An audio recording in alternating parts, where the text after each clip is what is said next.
चलिए, good morning students. आज मैं आपको लास्ट चैप्टर का लास्ट टॉपिक करवाने जा रही हूँ। ये है चैप्टर वही Indian politics trends and development. इसका लास्ट टॉपिक है। ये मेरी नेक्स्ट वीडियो है बेटा, जो पिछली बार वीडियो आई थी 4th नंबर की, issues of development and governance. इसका लास्ट टॉपिक है जो मैंने आपको बताया था। पिछली बार जो वीडियो था उसमें एनडीए गवर्नमेंट का, यूपीए गवर्नमेंट का, जो एनडीए थर्ड और एनडीए फोर्थ, उसके बारे में ही इसको बताया गया कि गवर्नेंस क्या क्या किया है मोदी सरकार ने 2014 में आने के बाद में। तो उसके बाद में आगे ये कंटिन्यू हो रहा है बेटा।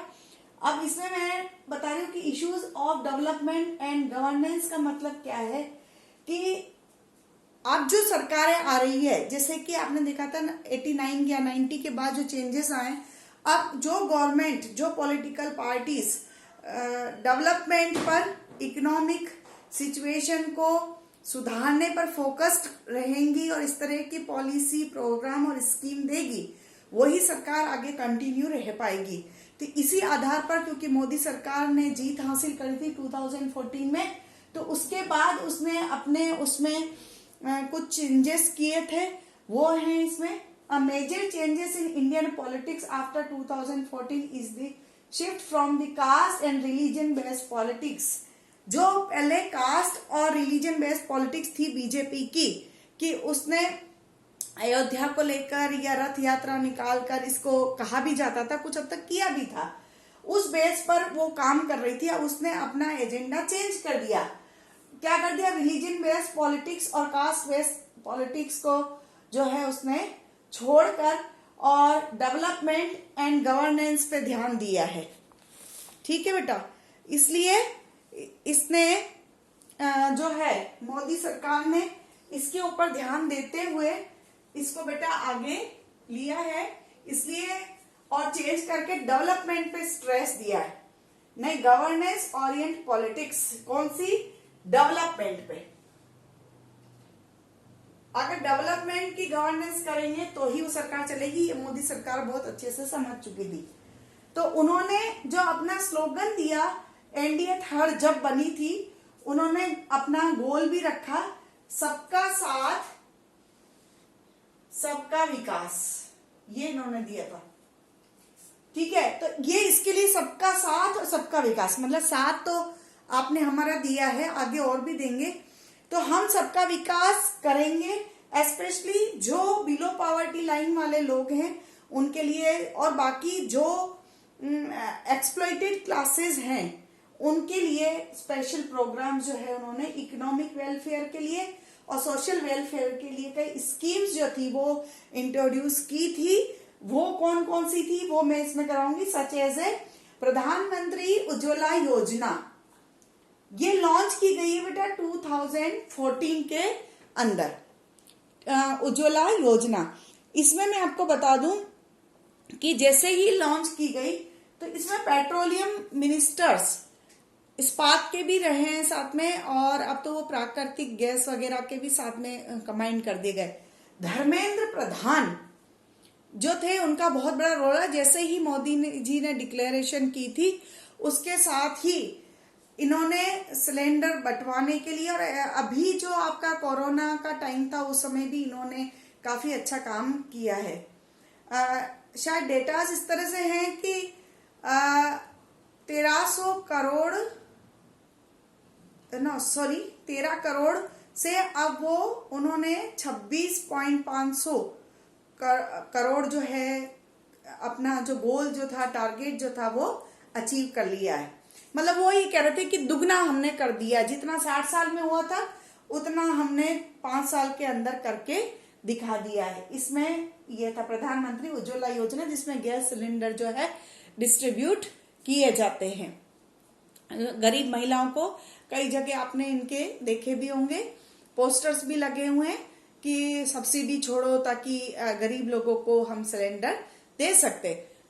तो ये इसके अंतर्गत किया गया है। मोदी जी ने कहा था कि कई गरीब महिलाएं बेचारी दिन भर मेहनत मजदूरी करती है, उसके बाद लकड़ियां वगैरह चुनकर ईंधन लेके आती है, तब वो बड़ी मुश्किल से धुओं में होती हुई खाना बनाती है, तो इन सब से उनको आजादी मिलेगी, काम से करके आएगी और फटाफट आधे घंटे में खाना बना के नक्की हो जाएगा। तो ये उसमें उन्होंने ये शुरू किया था।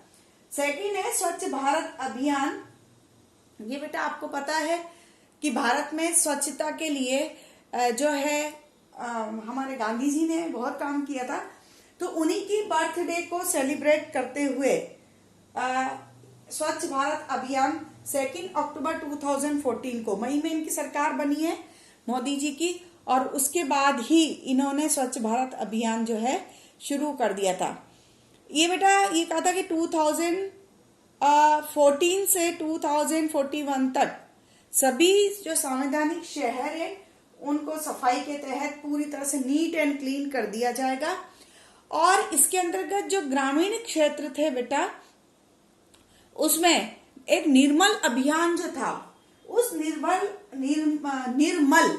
अभियान को स्वच्छ भारत अभियान के साथ जोड़ दिया गया और सफाई की ओर विशेष ध्यान दिया गया। और इसी के तहत आपने देखा होगा कि गांव में टॉयलेट्स वगैरह बनवाना करना, इस पे फिल्म भी आ चुकी है। वो उसी जो मुख्य उद्देश्य था या जो मेन एम था, उसी को स्प्रेड करने के लिए ये किया गया है स्वच्छ भारत अभियान को, जिसको पहले भी ध्यान दिया जाता था, पर इसके बाद थोड़ी और मानसिकता बनाई गई और इसके और हमने देखा है कि कई चीजों में सुधार भी आया है शहरों में।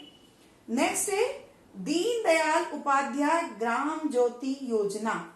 ये नवंबर 2014 को जो है लॉन्च की गई थी बेटा।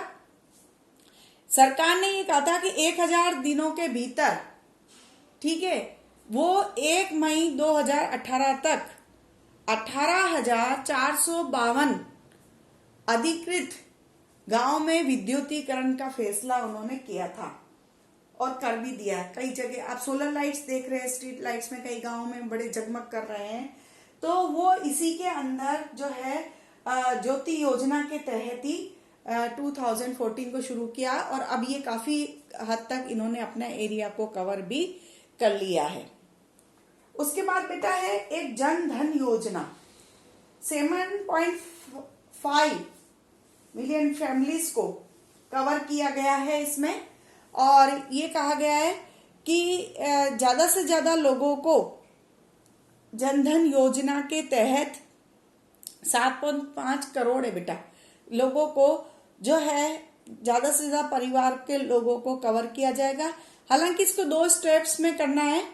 एक चरण तो 15 अगस्त 2014 से 14 अगस्त 2015 तक, मतलब 1 साल का है, फिर उसके बाद 1 साल का माना गया इसमें। जनधन योजना में मैं बता दूं आपको, जो भी फाइनेंस मिनिस्टर होता है, जैसे आजकल निर्मला सीतारमण है, तो वो इसकी मेंबर ऑटोमेटिक हो जाती हैं। पहले जैसे अरुण जेटली थे, तो ये इस तरह से इस योजना को लागू किया गया। जनधन योजना में अभी भी जैसे कोरोना में हमने सुना था कि कई महिलाएं बैंक के बाहर चली गई, लाइन लगा के खड़ी हैं कि हमारे जो है मोदी जी 500 रुपए डालेंगे, लेकिन वो ऐसा कुछ था नहीं। था तो सही, लेकिन उसके लिए कुछ शर्तें रखी गई थी बेटा, कि शर्तें यही थी कि जिन्होंने 1 साल तक अपना खाता जो रखा है उसमें ट्रांजैक्शन की है, ठीक है, कईयों ने की नहीं, बस ये सुना था कि पैसे आएंगे इसलिए जनधन खाता खोल के जो है बैठ गए थे, तो उसमें जिन्होंने ट्रांजैक्शन किया था उनको 500 रुपए करके 1500 रुपए दिए गए, मतलब विद कंडीशन। नहीं तो लोग इसका नाजायज फायदा भी बेटा उठाते हैं। तो ये वाली योजना इसमें शुरू की गई थी। इसके बाद की जो योजना है वो है बेटा बेटी बचाओ बेटा उसके बाद का जो है आपका किसान फसल बीमा योजना। नेक्स्ट स्कीम थी एनडीए सरकार की, जो कि 13 जनवरी को स्टार्ट की गई थी ये किसान फसल बीमा योजना।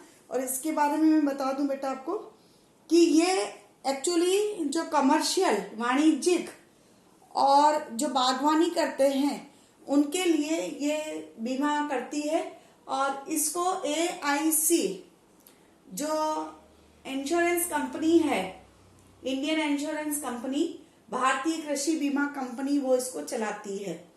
इसका मेन यही था कि अगर, क्योंकि भारत एक कृषि प्रधान देश है और डिफरेंट टाइप की एग्रीकल्चर में आपने पढ़ा था, उसी में एक ये पढ़ा था आपने कि एक तो कमर्शियल है, वाणिज्यिक कृषि है, और दूसरी बागवानी जो की जाती है उनसे हमें काफी इनकम होती है, जिसमें नए नए काम करें और इस तरह से जो ये इन क्षेत्रों में जो काम कर रहे हैं इनोवेटिव आइडिया लाने के लिए उनकी सहायता दी जाए, ताकि हम और इंडिपेंडेंट आत्मनिर्भर जो है बन सकें। तो ये उसमें शुरू की गई थी। नेक्स्ट है बेटी पढ़ाओ देश बढ़ाओ। ये भी एक मेन है और ये आप सभी को पता है कि आप तो ये कहते हैं बेटी पढ़ाओ देश बचाओ, और ये कि बेटी को पढ़ाओगे तो देश आगे बढ़ेगा। तो ये विमेंस डे पे 8 मार्च को स्टार्ट किया गया था, और उसके बाद लड़कियों की स्थिति सुधारने के लिए, क्योंकि लड़कियों की बहुत अच्छी स्थिति हमारे देश में नहीं थी, हालांकि अब काफी जो है इस ओर ध्यान दिया गया सरकार के द्वारा भी, और जैसे जैसे शिक्षा आती रहेगी और आगे शिक्षा का क्षेत्र या एरिया जो है बढ़ता रहेगा, वैसे वैसे लड़कियों की स्थितियों में भी काफी सुधार आ रहा है और आएगा। लेकिन गवर्नमेंट के एफर्ट्स की वजह से इसमें काफी सुधार हुआ है। नेक्स्ट है आयुष्मान भारत योजना। बेटा आयुष्मान भारत योजना क्या थी है भी, इसमें ये कहा गया था कि अप्रैल 14 को ये शुरू की गई थी और 2018 तक, और फिर अब इन्होंने कहा है 22 तक 10 करोड़ परिवार के जो लोग हैं उसमें से 50 करोड़ 50 करोड़ जो लोग हैं उनको 5 लाख रुपए तक का स्वास्थ्य सुरक्षा बीमा या कवर जो है किया जाएगा। और टीवी में आपने देखा कई बार इसका मिसयूज भी किया गया, लेकिन सरकार ने की मंशा अच्छी थी और उसमें अब काफी सुधार भी किए गए हैं। ठीक है, तो ये इसके मुख्य जो बेटा जो थी स्कीम्स जो आयुष्मान भारत वगैरह ये 3 रह गई थी, इसमें मैंने आपको बता दिया। अब ये है कि जो स्कीम लॉन्च की गई थी और ये लगभग जो आपका नेक्स्ट इलेक्शन है एनडीए 4th के समय तक, जो 2019 में जो पिछले साल इलेक्शन हुए तब तक काफी कुछ हद तक ये इम्प्लीमेंट हो चुकी थी। इसी का असर हमें दिखाई देता है, ये स्कीम कितनी सक्सेस रही ये हमें दिखाई देता है कि एनडीए गवर्नमेंट 2019 के इलेक्शन में पहले से भी ज्यादा सीट लेकर जीती। अकेली बीजेपी ने इस बार जो है खुद ही इंडिपेंडेंटली जो है जीत हासिल कर ली थी 303 और 350 एनडीए के साथ में। आउट ऑफ 543 सीट जो है उन्होंने जीत कर ये शो कर दिया कि हमने जो काम किया है वो सही दिशा में चल रहा है, इसको अभी हमें और पूरा करना है। इसीलिए उन्होंने अपने जो पुराने एजेंडे थे उनको सबको, कम्युनलिज्म है, कास्टिज्म है, इन सभी को छोड़कर जो है अब प्रोग्रेसिव प्रोग्राम पर ध्यान दिया। इसलिए उन्होंने अभी करंट चेंज कर दिया अपने स्लोगन में, सबका साथ, सबका विकास और सबका विश्वास। सबका विश्वास होगा अगर हम काम करेंगे तो, और इसी के साथ हम आगे बढ़ेंगे। तो अब जो है गुड गवर्नेंस पे जो है गवर्नमेंट्स और पॉलिटिकल पार्टीज जो है ध्यान देने में लग गई है। इसी के साथ बेटा आपका ये वाला चैप्टर, इवन लास्ट चैप्टर ही था, ये खत्म हो गया। अब जो छोटे टॉपिक्स हैं वो मैं एक एक वीडियो के थ्रू सब टॉपिक्स जो न्यू ऐड हुए हैं वो मैं आपको कंप्लीट करूंगी। नेक्स्ट में जम्मू कश्मीर में आर्टिकल 370 के ऊपर नेक्स्ट वीडियो आपका जारी करूंगी। थैंक यू बेटा।